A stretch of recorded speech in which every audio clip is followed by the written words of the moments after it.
বিসমিল্লাহির রহমানির রহিম। পরম করুণাময় মহান আল্লাহর নামে শুরু করছি। অনারেবল ভিউয়ার্স, আসসালামু আলাইকুম।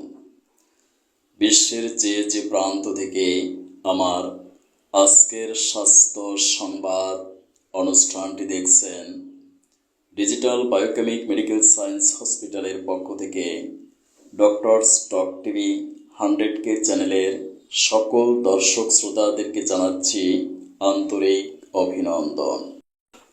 আজকের স্বাস্থ্য সংবাদ পাঠ করছি আমি ডাক্তার গাজী দেলোয়ার হোসাইন।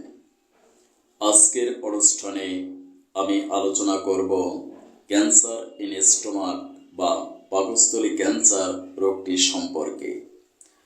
সম্মানিত দর্শক শ্রোতা, ক্যান্সার শব্দটি শুনলে মনে হয় যেন মৃত্যুর পরোয়ানা এসে উপস্থিত। সত্যি কি তাই? বিশ্বে প্রতিনিয়ত চলছে গবেষণা, আবিষ্কৃত হচ্ছে বিভিন্ন প্রকার রেমেডিস।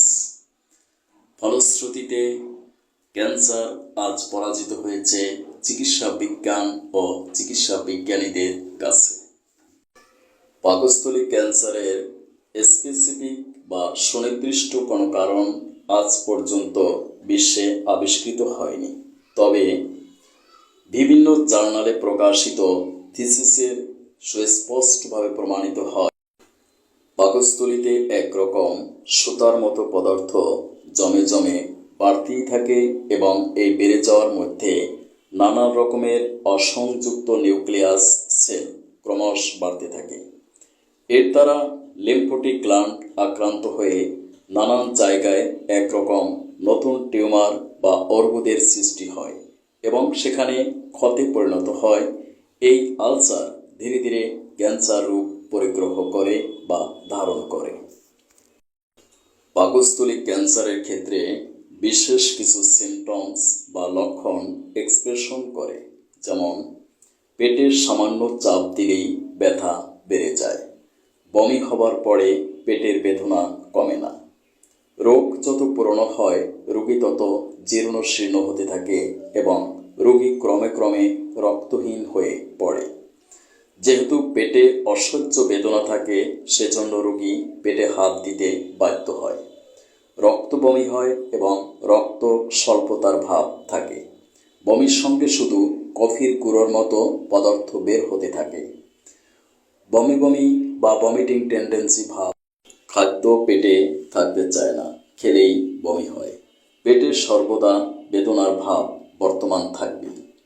পেট তেমন ফোলে না, তবে ভীষণ ব্যথা হয়।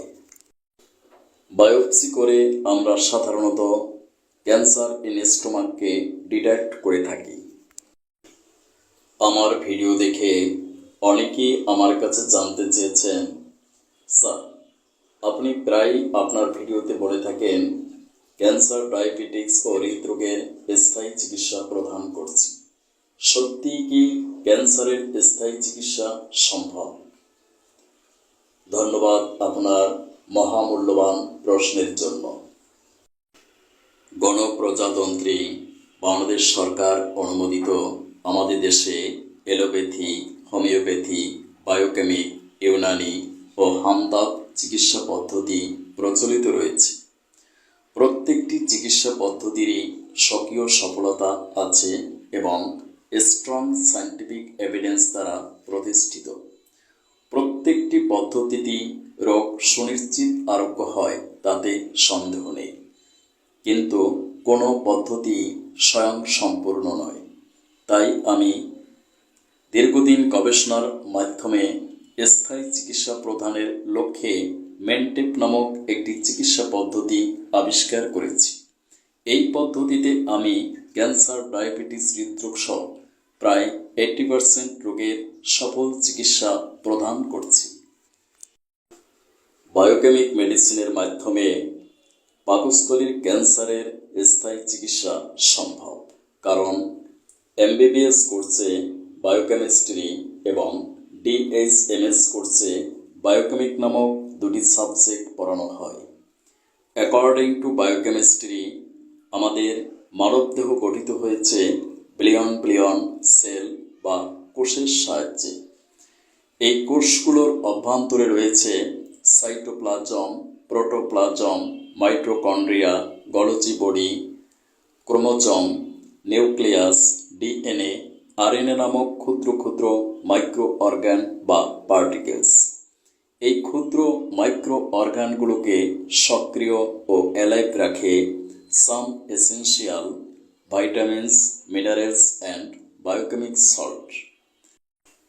বিশেষ করে যদি বায়োকেমিক সল্টের ডেফিসিয়েন্সি বা অভাব ঘটে তখন কোষগুলো ড্যামেজ হয়ে যায়, ফলে আমাদের মেটাবলিজমিক প্রক্রিয়ার ব্যাঘাত ঘটে এবং ক্যান্সার, ডায়াবেটিস, হৃদরোগ সহ বিভিন্ন প্রাণঘাতী রোগে আমরা আক্রান্ত হই।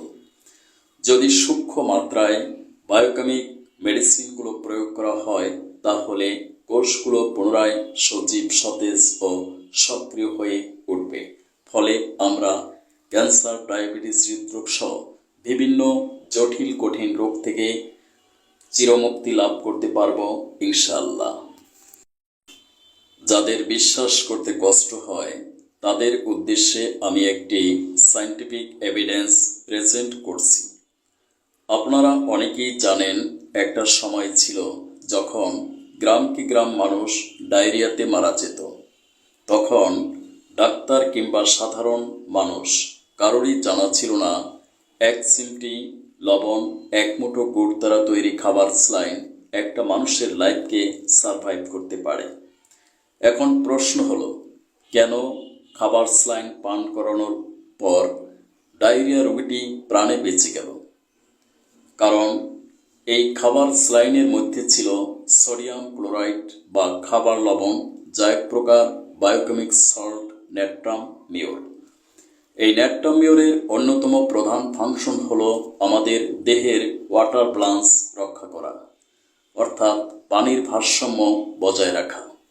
যখন ডায়রিয়া রোগীর মধ্যে ন্যাট্রাম মিওরের ডেফিসিয়েন্সি ঘটল তখন দেহের সমস্ত পানি ডায়রিয়া রূপে বেরিয়ে গেল, ফলে পানি শূন্যতা হয়ে বা ডিহাইড্রেশন হওয়ার ফলে রোগটি মারা যেত।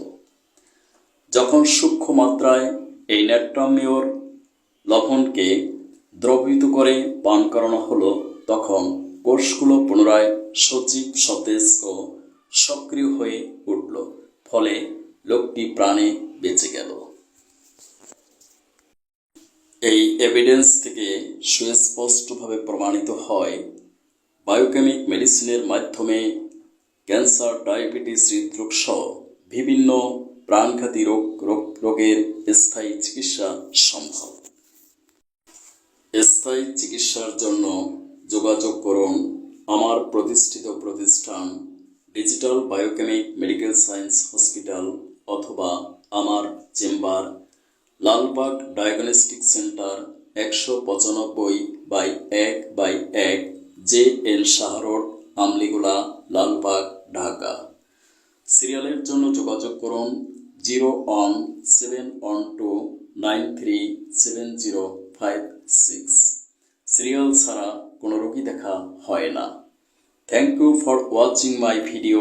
মে আল্লাহ ব্লেস ইউ। পারলৌকিক মুক্তির জন্য নামাজ কায়েম করুন। অনুরোধ ক্রমে আমি ডাক্তার কাজী দেলোয়ার হোসাইন। আল্লাহ হাফেজ।